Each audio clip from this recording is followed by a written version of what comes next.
Welcome to E6 TV. BRS కు కాదు కాంగ్రెస్ కి బూస్ట్ ఇచ్చినట్టుగా ఉంది కేసీఆర్ స్పీచ్. ప్రస్తుత రాజకీయ పరిణామాలతో కేసీఆర్ కమలం పార్టీ మద్దతు కోరుతున్నారా? అసలే సోషల్ మీడియా ఊపుని చూసి బలుపు అనుకుంటున్న బీఆర్ఎస్ కు భవిష్యత్తు ఉండాలంటే జాతీయ పార్టీ అండదండలు ఉండాలని భావిస్తున్నారా? బీఆర్ఎస్ ను లేకుండా చేయాలని కుట్రలు చేశారని పార్టీ రజతోత్సవ సభలో ఆరోపించిన కేసీఆర్ బీజేపీని టార్గెట్ చేయకపోవడం వెనుక బలమైన కారణం ఉందా అంటే అవుననే సమాధానం వస్తోంది. కేసీఆర్ ప్రసంగంపై ఎన్నో అంచనాలు, బీఆర్ఎస్ పొలిటికల్ జర్నీపై మరెన్నో అనుమానాలు. వెరసి పార్టీ రజతోత్సవ సభలో కేసీఆర్ అదరగొడతారని, సందేహాలను పటాపంచలు చేస్తారని విస్తృత ప్రచారం కొనసాగింది.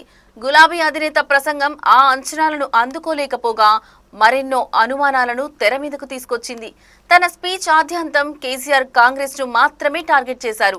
బీజేపీకి మాత్రం చిన్న టచప్ ఇచ్చి వదిలివేయడంపై రాజకీయ వర్గాల్లో ఆసక్తికరమైన చర్చ నడుస్తోంది. సోషల్ మీడియాలో బలం కనిపిస్తున్న బీఆర్ఎస్ కు గ్రౌండ్ లో బలం పెరిగిందా అంటే అనుమానమే. కానీ బీజేపీ మాత్రం గ్రౌండ్ లో బలంగా పుంజుకుంది. అంటే బీఆర్ఎస్ ఓటు బ్యాంక్ కొంత బీజేపీ అకౌంట్లోకి షిఫ్ట్ అవ్వడమే. బీజేపీ అధినాయకత్వం కూడా తెలంగాణపై ప్రత్యేకంగా ఫోకస్ పెట్టడం బీఆర్ఎస్ ను కొంత కలవరపాటుకు గురిచేసింది. ఈ సమయంలో కాంగ్రెస్ బీజేపీపై సమాంతర విమర్శలు చేయాల్సిన కేసీఆర్ కేవలం హస్తాన్ని, గాంధీ ఫ్యామిలీని మాత్రమే టార్గెట్ చేయడం వెనుక రీజన్ ఏంటన్నది ప్రాధాన్యత సంతరించుకుంది.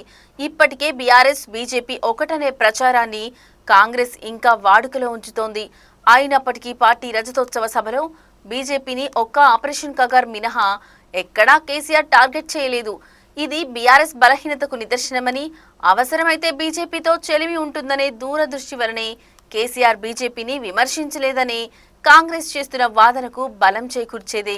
కాంగ్రెస్ బీజేపీలపై ఎదురుదాడి చేసి నోరు మూయిస్తారని బీఆర్ఎస్ శ్రేణులన్నీ గంపెడి ఆశలు పెట్టుకుంటే, కేసీఆర్ మాత్రం బీఆర్ఎస్ పై అటాక్ చేసేలా కాంగ్రెస్ కు ఛాన్స్ ఇచ్చారనే వాదనలు వినిపిస్తున్నాయి.